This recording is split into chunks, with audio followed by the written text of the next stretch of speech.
শুভ সকাল সবাই কেমন আছেন? আশা করি ভালোই আছেন। আর রোজের পাঁচালি থেকে নিয়ে চলে এলাম আরেকটি ছোট্ট ভিডিও। ফুলগুলো চিনতে পারছেন? চাপড়া সেই গাঁদাগুলো।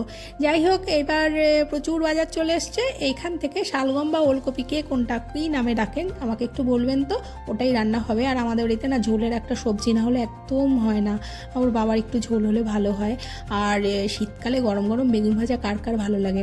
মানে কিছু কিছু স্বাদের না ভাগ হয় না, তার মধ্যে এই বেগুন ভাজা বা বেগুনি হচ্ছে অন্যতম। কিন্তু বিষয় হচ্ছে রান্নাতে এত কিছু হয়েছে, আমি আর ঈশিতা আজকে কী খাবো জানেন? সেটা হচ্ছে গোবিন্দভোগ চালের ফেনা ভাত, আলু সেদ্ধ, সাথে কাঁচা লঙ্কা, কাঁচা তেল দিয়ে আলু সেদ্ধটাকে মেখে। আর এই খাবারটা না, মানে পৃথিবীতে যদি অন্যতম কিছু খাবার থাকে সেটা হচ্ছে গোবিন্দভোগ চালের ফেনা ভাত আর আলু সেদ্ধ, সাথে ডিম সেদ্ধ হলে পরে তো মানে অপূর্ব, ওই স্বর্গের মতন আর কিছু হয় না। আর ওই বেগুনের লোভ সামাল দিতে না পারলে যা হয় গরম গরম বেগুন ভাজা। আর আমার না ভীষণ মানে ভীষণ পছন্দের একটা খাবার এই গোবিন্দভোগ চালের সেই ফেনা ভাত। মানে আমি এখনই যেন পাগল হয়ে যাচ্ছি। কিন্তু ঈশিতা কোনো দিন খেয়েই দেখেনি। আমি ওকে বললাম যে তুই একটু খেয়ে দেখ কেমন টেস্ট। ও কিছুতেই বুঝতে পারছে না। যখন ও খেয়ে দেখলো ও বলছে, ও কাকিমা এটা কি রান্না করেছো, মানে এই স্বাদের মতন তো আর স্বাদ হয় না। আর আমি তো যখন রান্না করছিলাম না, সারা বাড়িতে গোবিন্দভোগ চালের শাড়ি এত সুন্দর একটা গন্ধ হয়ে গেছে, মানে গন্ধেই যেন পেট ভরে যায়।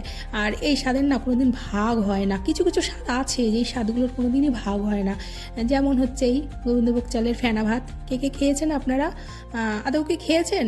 আর যদি খেয়ে থাকেন একটু জানাবেন যে কেমন টেস্ট এই ফেনা ভাতের। যাই হোক, আমি কিন্তু এইসবের ভাগ দিতে পারবো না। এই যে যেটুকুনি আছে না, এটুকুও কাচিয়ে খেয়ে নেবো। যাই হোক, এবার আমাদের খাওয়া দাওয়া হয়ে গেল। আর ঈশিতা এই বিস্কুটগুলো এনেছিল। আর আমি দেখলাম যে তাহলে চলো খাই। খেয়ে দিয়ে একটু বসলাম। বসার পরে স্বস্তিক প্রাইভেটে যাবে। আর ঈশিতারও অনেক কাজ নিয়ে আসে, তো সেও একটু বেরিয়ে যাবে। আর আমারও টুকটাক কাজ আছে। আর আজকের কাজটা হচ্ছে পুরোটাই আলাদা। এবার ছেলেমেয়েরা বেরোলে পরেই আমি কাজে লাগবো। আর স্বস্তিককে একটু রেডি করে দিতে হবে। ও এখন প্রাইভেটে গেলে পরে একবারে রাত্রে বাড়িতে ঢুকবে। আর এখন প্রায় বিকেল 2:30 বা 3টে হয়ে গেছে। বিকেলই বলি, কারণ দুপুর আর সন্ধ্যের দিকটা তো আর হচ্ছে না। সকাল থেকেই বিকেল দুপুর মানে যাচ্ছে, তাই ছোটো দিনের বেলা হলে যা হয় আর কি। আর এই স্বস্তিক বেরিয়ে গেল।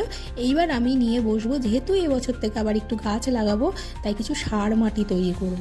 সেটা হচ্ছে কি, এই যে এতদিনে জমানো যত সবজির খোসাগুলো ছিল না, সেই খোসাগুলোকে আমি সব কিছুগুলোকে একসাথে করেছিলাম। আর পুরনো যে মাটিগুলো ছিল সেই মাটিগুলোকে আলাদা করেছিলাম। আর আমার যে চালের বস্তা আছে, সেই চালের বস্তার মধ্যে একটুখানি মাটি, একটুখানি সবজির পুরনো একটু শুকনো খোসা, এগুলোকে দিয়ে বিরিয়ানির লেয়ার বানাবো। মানে হাস্যকর, কিন্তু মজা করলাম। যাই হোক, বিরিয়ানির মতনই লেয়ার বানাবো।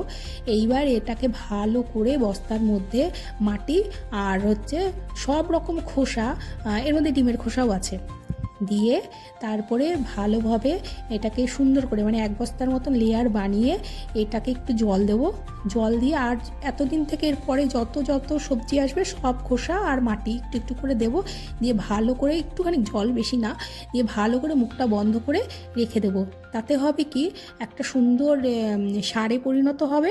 আর শুধু সারই না, যখন আমি গাছগুলো লাগাবো তখন এই মাটিটা দিয়েই সার, মানে দুনিয়ার গাছ যা যা আর কি আছে গাছগুলো লাগাবো। তাহলে আমার আর বাইরে থেকে জৈব সার কিনতে হবে না।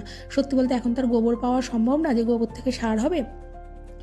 আর এই যে সামান্য একটু জল দিয়ে দিলাম, দিয়ে এটাকে ভালো করে মুখ বন্ধ করে রেখে দেবো।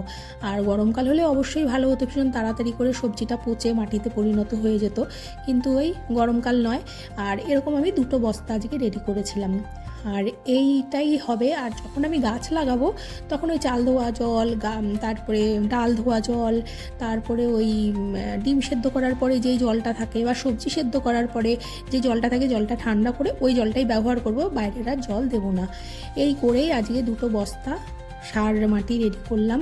আর গাছগুলো না দিয়ে গেছে 3টে গাছ, কিন্তু বিষয় হচ্ছে আমি না দেখাতে ভুলে গেছি, দেখাবো অবশ্যই। আর এখানে সার মাটি তৈরি হোক, ততক্ষণে ধীরে সুস্থে আমি গাছ পরে দেখিয়ে দেবো। কারণ গাছ যখন লাগাবোই তখন আগে থেকে একটু প্রস্তুতি না করলে গাছটা ঠিক ভালো হবে না। আর অবশ্যই বাইরের সার দিলে ভালো হয়, কিন্তু আমি এইভাবে তৈরি করি। আর এই করতে করতেই যে কখন বিকেল হয়ে গেল বলতেই পারলাম না। আর এইগুলোকে সুন্দর করে বস্তা বেঁধে রেখে দেবো। আর আগামীতে যত সবজির খোসা হবে সব সবজির খোসাগুলোকে এর উপরে উপরে দেবো আর মাটি দেবো। যাই হোক, এইদিকে তৈরি হয়ে গেল, ওইদিকে সন্ধে নেমে গেল, আর ওপরে কিছু জামা কাপড় ছিল, সেই জামা কাপড়গুলোকে আনতে হবে, নিয়ে আসবো, আর নিয়ে এসে তারপরে আস্তে ধীরে রাতের জন্য তৈরি হব। আর বাড়িতে এই মুহূর্তে আমি একাই আছি। যাই হোক, আজকের ভিডিওটি কেমন লাগলো জানাবেন। যদি ভালো লেগে থাকে অবশ্যই একটি লাইক করবেন, কমেন্ট করবেন কেমন লেগেছে, আর সাবস্ক্রাইব তো অবশ্যই করবেন। আর দেখা হবে নতুন অন্য কোনো আরেকটি ভিডিওতে। আর ভালো লাগলে প্লিজ একটি লাইক করবেন। আর দেখা হচ্ছে অন্য আরেকটি ভিডিওতে। ততক্ষণ টাটা।